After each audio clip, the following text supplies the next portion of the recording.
Hello everybody and welcome to another episode of Live with Dots. I'm your host, Talking with Dots, and yes, as you can see, today we are going to be talking about the good old Black Ops 2. I don't know about you guys, but I'm super stoked for this game. I saw it was coming out and it was off the wall for me.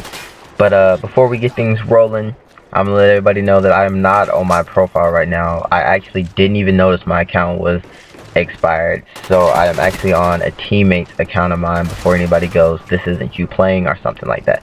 But here's a look at the first map. It is called Cargo, or one of the first maps that they shown. It is called Cargo, and yes, these are snapshots from the live feed they did at Gamescom. I don't know if everybody caught that, but I caught it and I was highly impressed with what they were doing with Black Ops 2.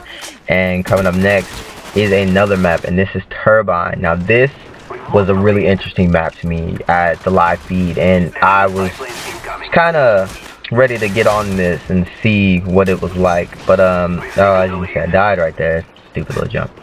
But yeah, Black Ops 2 is bigger, and I want to say is gonna be better than Black Ops, because there's just so much more you can do. There's so much community. There's so much more community to it. You know, there's much more. There's better weapons. That's what I want to get at. There's better weapons, but then, you know, they still bring back the classics with that upgrade they got. And but here's another map, and this is Aftermath, and we will actually get into the guns later on in today's show. But yeah, as far as those three maps, as I've seen, they are gorgeous.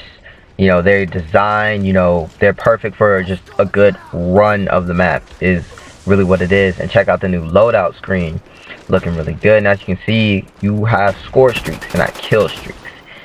But I'm trying not to get off topic with everything I'm talking about, so we're gonna jump into score streaks real fast. And with score streaks now, it is no longer just kill streaks to get your score up, or to get your streaks. As you can see, you have a whole new arsenal of toys to play with when you're out there rampaging through the map. But yeah, it's you pop a UAV, somebody on your team gets a kill, that's points to your score streak.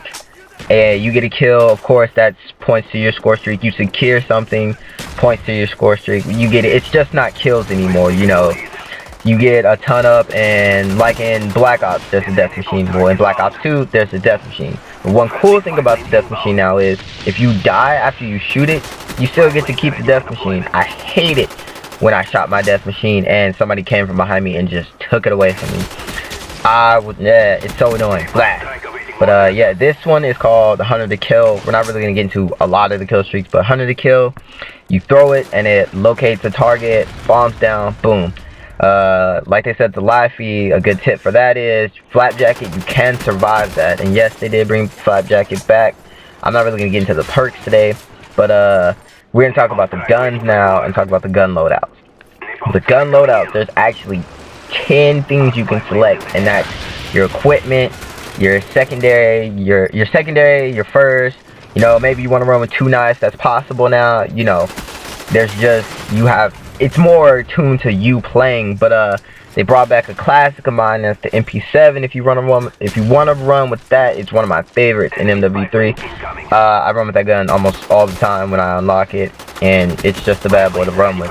But like I was saying, you get a handful of things you can do with your class, and it's basically choose wisely and not, I want to be the most powerful, I want this and that. But yeah, here's the M8A1, and it actually has the, I believe they call it the active, or the active burst. I forget, I'm so sorry. That lets you switch between automatic and semi-automatic, and that I thought was really neat. So be sure to check that out, because be sure to watch the live feed. You know, that was actually really amazing. And here we have the pistols, the Cap 40s. Well, the Cap 40, but these are the Cap 40s. And we have the snipers for all our quick scopers out there, and that is the Ballistia with the scope. Now the crazy thing about the snipers is the simple fact that, you know, you don't have to run with the scope. Well, as far as I've seen with the Ballistia, you don't have to run with the scope. As you can see right here, the Ballistia with the laser sight for more hip fire accuracy is really fascinating to know. You can run unscoped and scoped. And we got the TAC 45 right here, a very handy pistol indeed, as I have seen. It can get you out of a pinch in no time. And those are just some of the guns. I didn't really want to get far into them. But for all the fans out there who like to do a little blogging like I do, you know, they have made COD casting where you can, like as you saw just a little bit ago, you have a full arsenal of things you can do with COD casting. They just gave you a lot of equipment to work with, and if you want to just do live feeds, or you want to do a match, go to your theater and look back at that match and COD cast it. It's possible to do that now. That right there on your 360, your PS3, whatever you're playing on, you can go COD cast it. But yeah, I just wanted to let everybody know a little bit about the game, what's going on. If you want to talk about it, post some comments so we can get more into depth about it. But yeah, 31 and 14, and this has been Live with Dots. Catch you later.